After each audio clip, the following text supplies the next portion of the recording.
All right, now we are ready to start the second part of Unit 1, and that's Chapter 13. And all we've learned in AMP 1 about the endocrine system is that it's the system that makes hormones. But the endocrine system is made up of some organs that we refer to as glands. You know, you have two kinds of glands in the body. You have exocrine glands and you have endocrine glands. We talked about that very briefly back in AMP1. But the endocrine glands are those that their main job, or half of their job at least, is to secrete chemicals called hormones. Hormones are chemicals that move around throughout your bloodstream. They don't go through ducts like juices of the body do. Um, and they function at specific cells. Um, some hormones, cells that they function at, are just all over the body. Others are specific to certain organs. But regardless of what cell a hormone works at, we refer to that cell as a target cell. And the hormone knows to go there because it has certain receptors on it for that hormone. Okay. All right. And so as we look at different glands, glands are, excuse me, just organs that secrete. Exocrine glands secrete things that we just generically refer to as juices, and those juices get released into little ducts.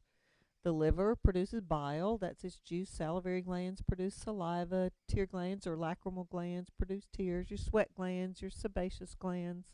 All right, but then endocrine glands don't have ducts. Instead, their secretions, called the hormones, diffuse directly into blood capillaries. And so the blood is the transferring medium. Um, I hate to tell you this, but we're not going to be finished with hormones after this chapter.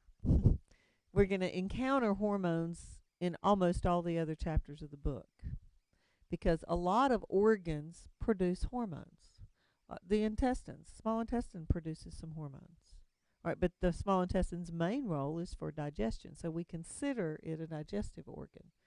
In this chapter, we're going to focus on the organs whose main existence is to produce hormones, and those are what we commonly refer to as the endocrine glands. And you can see the ones listed here that we'll be looking at in the chapter: the hypothalamus, pituitary, thyroid, parathyroid, thymus, pineal, adrenal, pancreas, and then the gonads. So if we look at this visual, you can just get an idea that juices on the right, picture on the right, is showing being secreted into ducts like with your sweat glands. And then endocrine glands are loaded with blood vessels and the hormones just diffuse into the bloodstream. So, the point being, a hormone can be made at one part of the body, but it actually functions in other organs far away, or other organs that are has its target cells in it. Whereas usually the juice function is close to its origin because these ducts aren't typically very long. Many of them are microscopic. So, all right. The endocrine system is the last of the control systems that we're going to cover. The first of the control systems was the nervous system, and it controls through the release of neurotransmitters onto the second cell, whether it's a muscle cell or a gland or another neuron. And then the endocrine system controls through the release of chemicals called hormones. But there is a connection between endocrine and nervous systems, and we're going to see that connection closely today. If you looked at locations of the major endocrine organs, the hypothalamus we already studied as a part of the brain, but it has a big endocrine role we'll see today. And then it's attached to the pituitary. And then the pineal gland is at the back of the diencephalon. And then in the neck, the lower part of the neck, is the thyroid. You may not have ever heard of a thymus gland, but we'll be talking about that in this chapter. And then there are two glands that are called adrenal glands, and they sit on top of your kidneys. And then the pancreas is kind of a weird organ because it has a big role in digestion because it produces a lot of enzymes in a juice called pancreatic juice that goes to the small intestine. But it also has a major endocrine function to produce famous hormones like insulin that goes into the bloodstream. So it's an endocrine and an exocrine organ, as are the gonads, the ovaries, and the testes. They are both endocrine and exocrine. The endocrine secretion would be the sex hormones. The exocrine secretion would be the egg and the sperm. Okay, so anyway, but those are the ones we classically classify as endocrine glands. Okay, and I've talked about this. All right, and this is just another view of um, the locations of the major endocrine glands. Okay. All right, so we're going to start our study of the endocrine system looking at the hormones themselves and how they work. The bulk of the hormones can dissolve in water, and because blood is a very watery medium, because the insides of your cells where these hormones work it's very watery, right? They function a little bit differently than the lipid soluble hormones. And the lipid soluble hormones are basically the steroids. There are some that are somewhat steroid like that we'll look at just very briefly, but they function differently at a target cell than the water soluble hormones do. So for your test, if you will please, just realize that the steroids are lipid soluble, and for me, everything else is water soluble.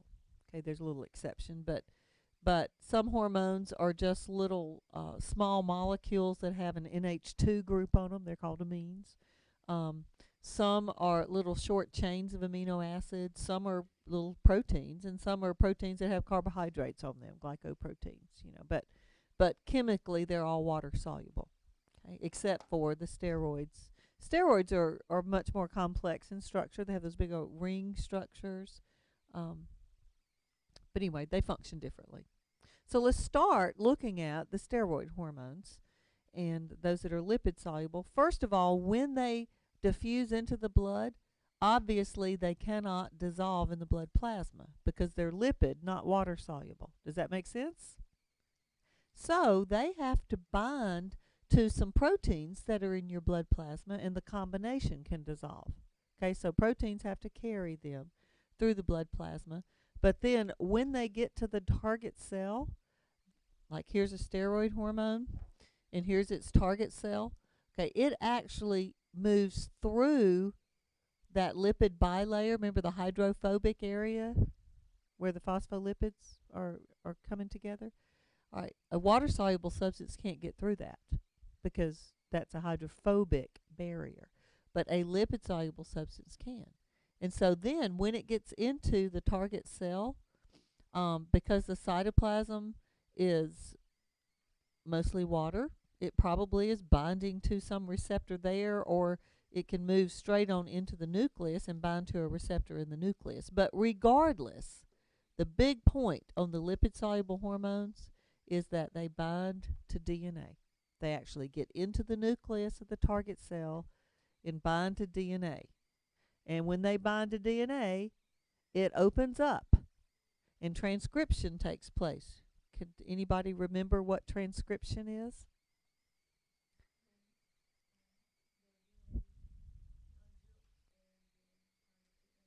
Yes, it's when messenger RNA is made from the opening of a gene in DNA. So basically, what steroid hormones do is activate genes. Okay? And when genes are activated, transcription occurs, and then that messenger RNA moves to a ribosome, and a protein is formed. And 9 times out of the 10, that protein acts as an enzyme for some chemical reaction that this hormone is telling the cell to go through. Okay? So it activates a gene. Okay? It gets into the target cell and activates that gene. Okay. And do you see up here at the top it says steroid? Those are the lipid soluble. And remember I said there are some other hormones that are kind of steroid-like.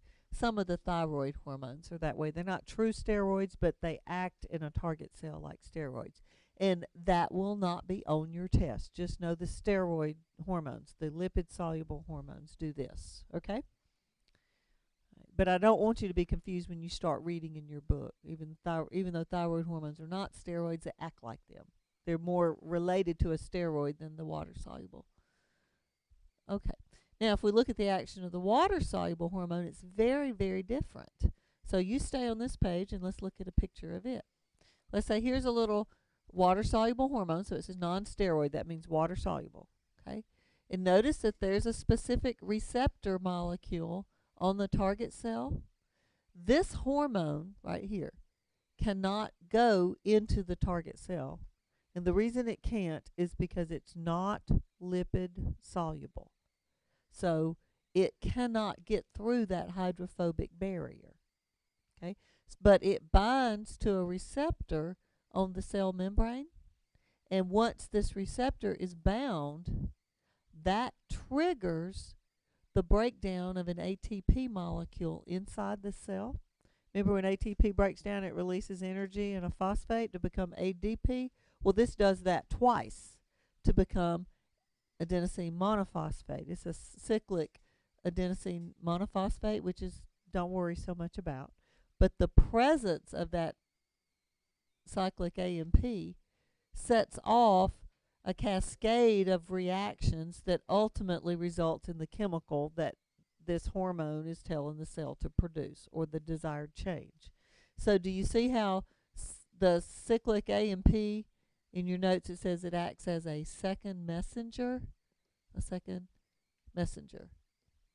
The primary or first messenger would be the hormone, but the hormone doesn't get into the target cell, but its presence on the target cell triggers the production of cyclic AMP, which sets off a chain of reactions, a little pathway that results in a desired change.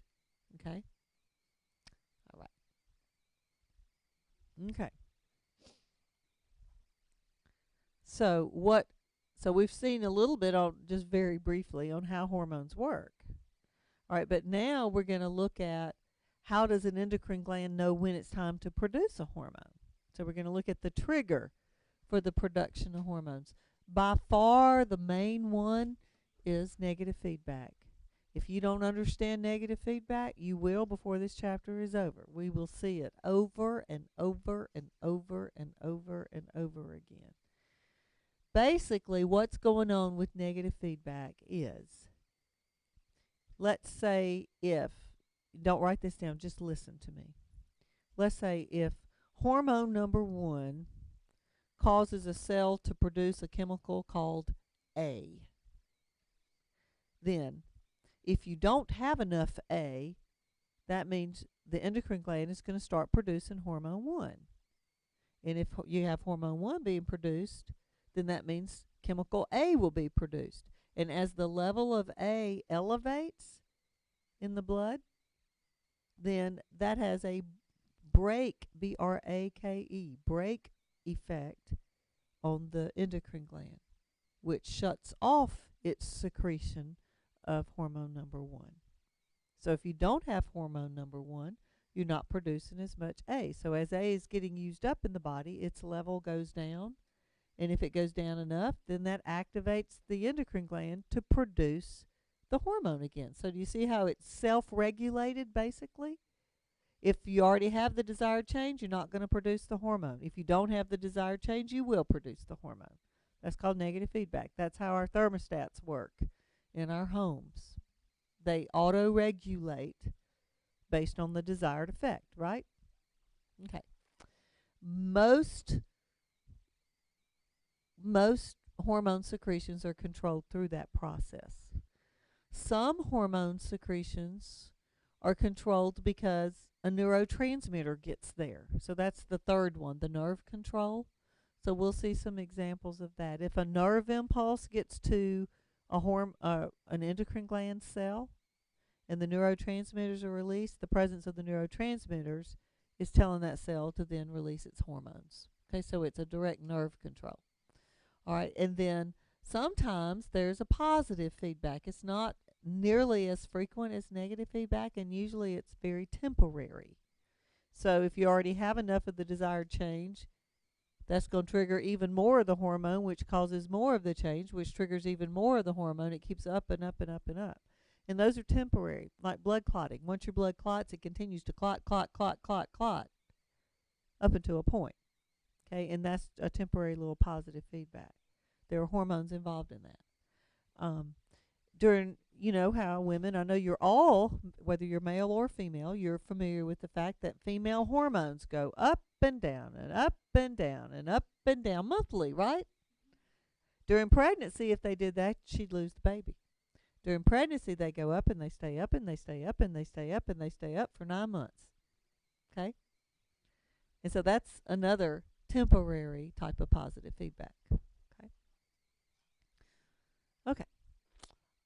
So this is just a visual that shows those different nerve controls, or the different hormone controls. So just make sure you know the main one is negative feedback. And this is another example showing negative feedback. That hormone level, you know, if the desired effect is too low, it activates the hormone, and vice versa. It just kind of self-regulates. It's an auto-regulation.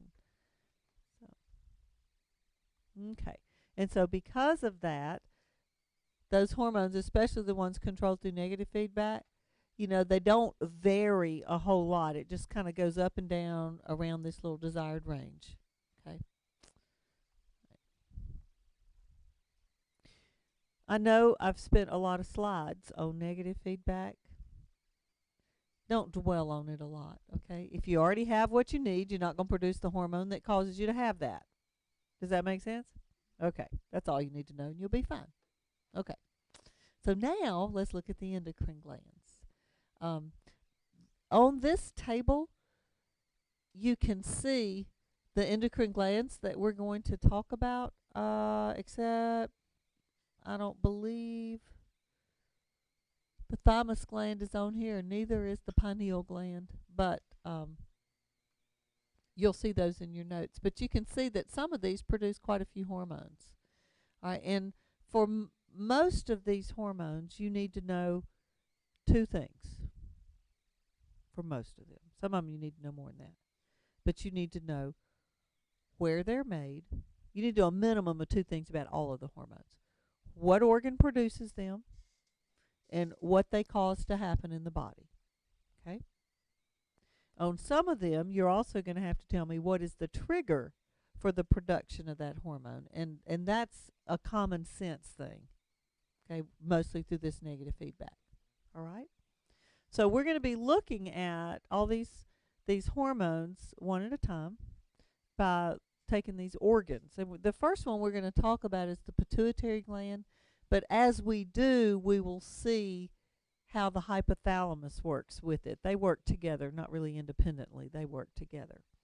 All right. Sometimes the pituitary gland is called the master gland of the body, and the reason is because some of its hormones, listen to me carefully, some of the pituitary gland's hormones have target cells at other endocrine glands to tell the other endocrine gland to produce a hormone.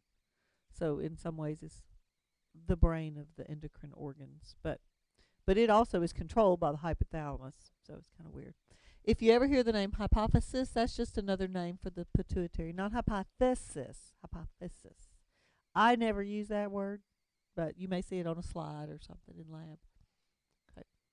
All right. One thing really interesting about the pituitary is that it's really two different organs. There's the posterior pituitary, and there's the anterior pituitary, and they just happen to sit side by side. And the combination we call the pituitary gland. But they function very, very differently. And each area releases different hormones. It's interesting that if you looked at the embryonic development of the pituitary gland, the anterior lobe actually forms from an area that's making the roof of your mouth. And it breaks off from that area and starts moving up. Whereas the posterior lobe forms from the brain, and it comes down from the brain, and they just kind of end up sitting side by side. So anyway, but they function very differently. I've got lots of pictures of the pituitary gland. Here you can see it and how it is so well protected by the skull. This bone that you're seeing is the sphenoid bone. Y'all remember the sphenoid? And it had a pocket in it, if you opened up the top of the skull and you look down into it, there's this pocket called the sella turcica. That's what the pituitary sits in the sella turcica. And on this picture, whoa, on this picture you can see the anterior lobe, and then there's the posterior lobe. And do you see how it's all connected to the hypothalamus by the pituitary stalk? Okay. Here's another view. And you can see some connections with here's the hypothalamus. Here's the hypothalamus. Okay. And both of these are regulated by the hypothalamus, both the anterior and the posterior lobes, but through two different mechanisms.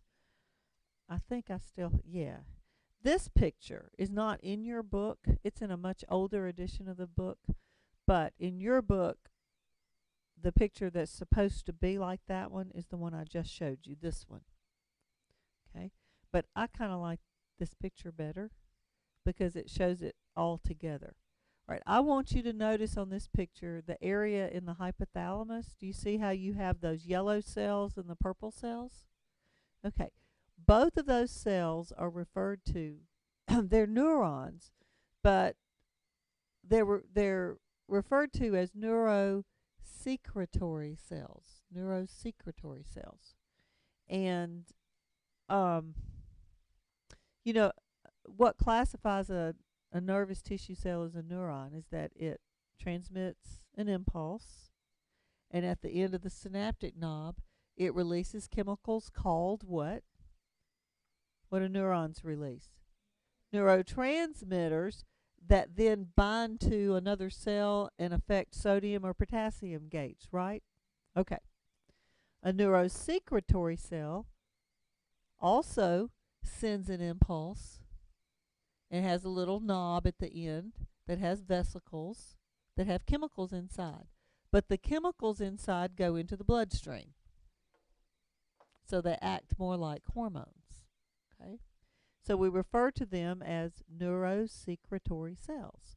And instead of releasing neurotransmitters to another cell, they release hormones into the bloodstream. Okay? So remember that.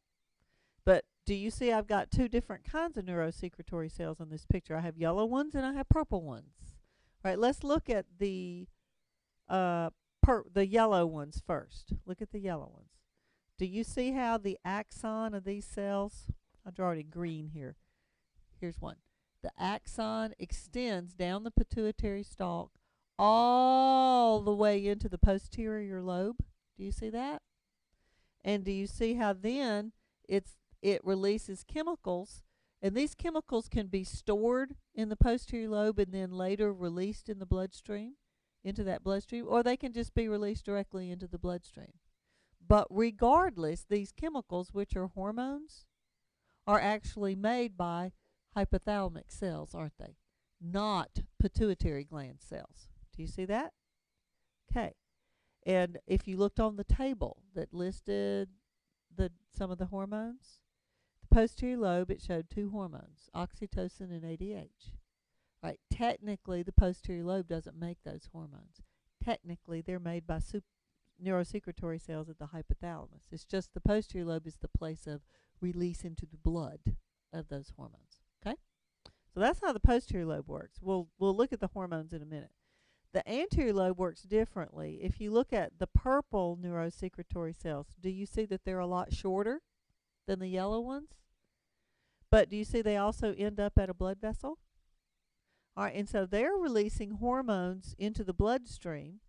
And so now those hormones, here they are, they travel through the blood and end up over here at the anterior lobe. Now we're at the anterior lobe. And the target cells for these hormones are these cells right here in the anterior lobe of the pituitary. So if that, we call it a releasing hormone, gets to the anterior pituitary, it tells that organ to start making, or that cell to start making hormones that get into the blood and go somewhere else to other target cells in the body. So do you see how this is also controlled by the hypothalamus? but it's a little bit more complicated control. Okay, it's a releasing hormone from the hypothalamus, goes to the anterior lobe to tell its cells to make a specific hormone that then get into the blood and go somewhere else. Okay? All right, and so here's just another picture. I got a lot of pictures of this. And there you see it again. So at the top on the right, you see the hypothalamus, and then the second view is uh, the pituitary stalk, and then there's the pituitary gland, and that is showing you the sella turcica around the pituitary gland. Okay. Okay, so if we look at, let's do the anterior lobe first. Look at the hormones. This information is just what I've talked to you about. How these hormones will not be released unless there's a releasing hormone from the hypothalamus first. Okay? It's got to get there first. Okay? So the big deal is releasing hormone from the hypothalamus. That's hugely important to the anterior pituitary. Okay? The anterior pituitary will not make a hormone unless there's a releasing hormone from the hypothalamus there first. Okay? You're going to get sick of me saying that. The hormones that we study of the anterior pituitary are listed here. Human growth hormone, we talked about that in AMP1 with when we did the skeletal system. Remember, it causes the epiphyseal disc of a bone to continue undergoing mitosis so that bone can grow in length. Okay, human growth hormone. Here it tells you a little bit more about what it does, but basically you just need to know it causes you to grow. Okay, you don't have to know the details. Okay, you produce a whole lot of this when you're young and not much when you get older. Okay, you don't have to know all those chemical details. Just know it makes you grow. Okay, just it makes you grow. Okay. Okay. All right, and then prolactin causes milk production. So that's pretty obvious. Lactose is milk sugar, isn't it? Okay. And then thyroid stimulating hormone. And by the way, on some of these, like growth hormone is sometimes is HGH or just GH, and then thyroid stimulating hormone is TSH. TSH. Even though it has the word thyroid in it, it is not produced by the thyroid gland. Okay? It's a hormone that gets into the blood in response to a releasing hormone from the hypothalamus.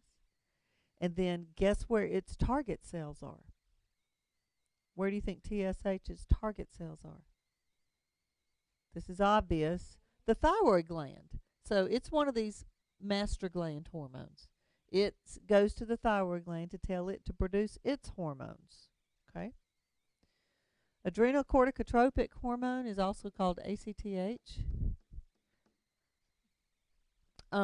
When we get to the adrenal gland, we're going to see that there's two regions of it.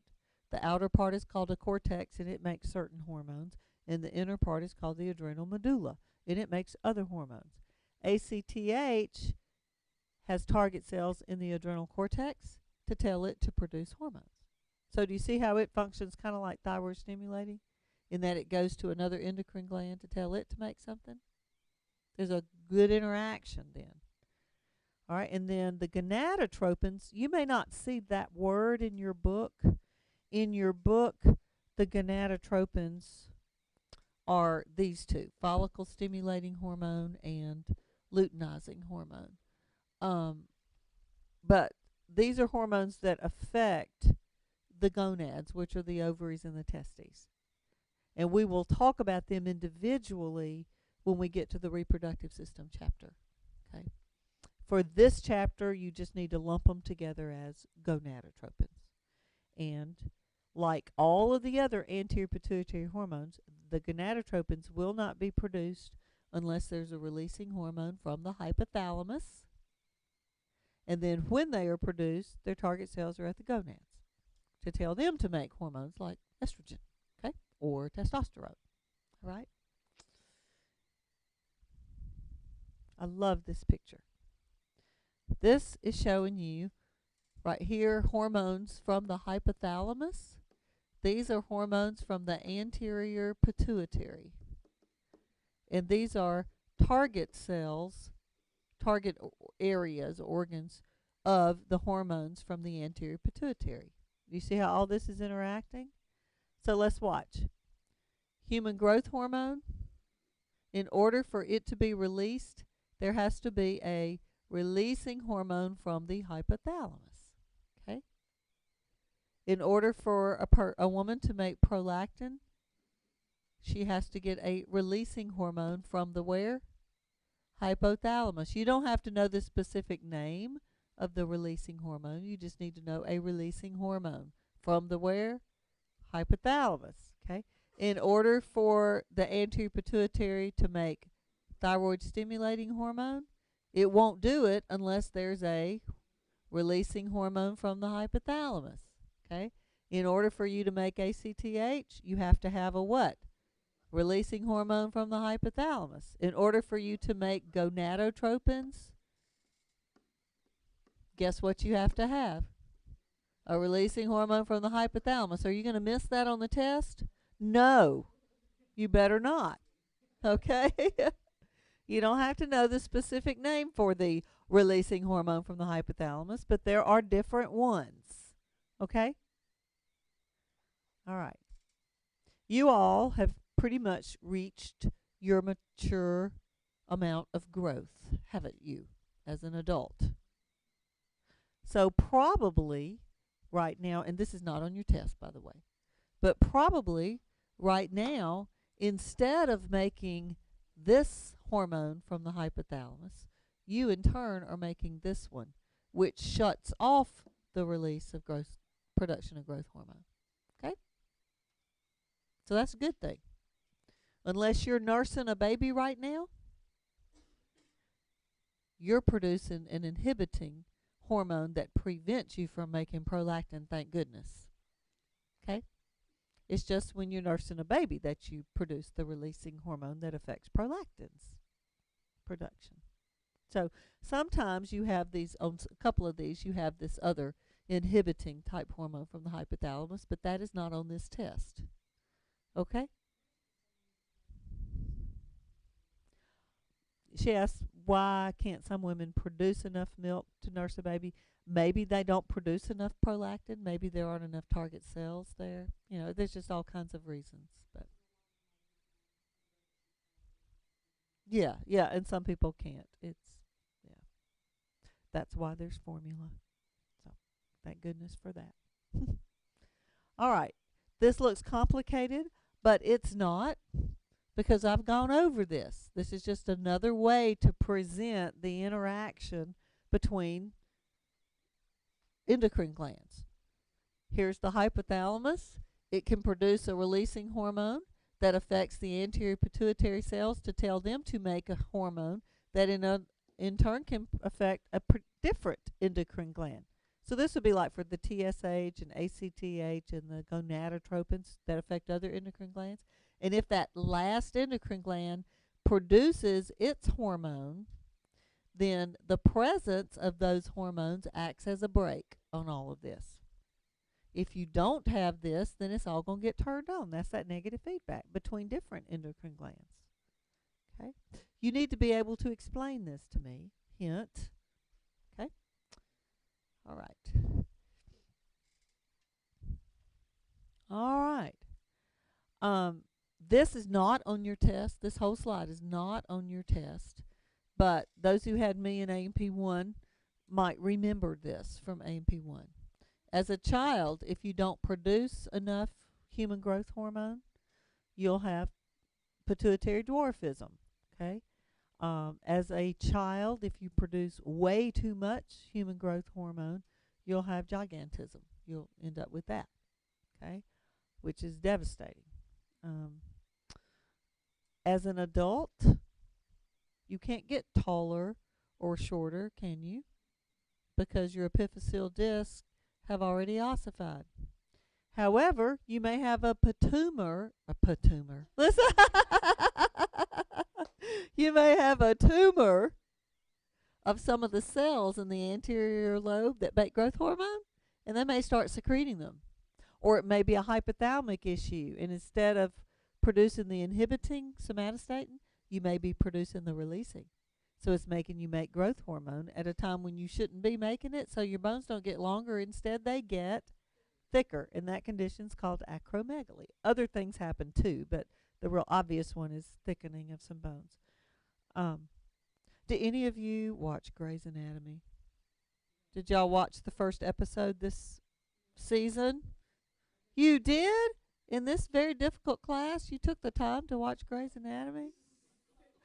Well, well, I watched the first episode and I saw a major, what I think of as a major mistake, medical mistake in that episode. So y'all need to go watch it. Episode 1. This is the fall of 2015 for my online students. Anyway, what happened? A woman comes in and she's extremely tall. And in the past year, now this woman is an adult, a young adult, but an adult. And in the past year, she's grown several inches in height. And they diagnosed her with a pituitary tumor. But what's wrong with that picture? She couldn't get any taller. She would have had some major acromegaly going on, but she couldn't have gotten taller. I'm really surprised that they did that. Unless maybe she was less than around, maybe she was only around 20. But and she maybe everything had ossified. Her epiphyseal disc usually ossified before then, but I just thought, "Oh, I hope my students pick up on that." Anyway, there's a woman through the years. Y'all saw this picture if you had me in AP1. Through the years, who's developing acromegaly. You can see her facial features are becoming much more prominent. And is it possible to fix it? You can fix the release of it possibly, but as far as making the bones get thinner, probably not. Yes, yes. But you realize these pictures are decades ago. Yeah. Okay. We'll stop this. Did it just turn red? You just noticed it.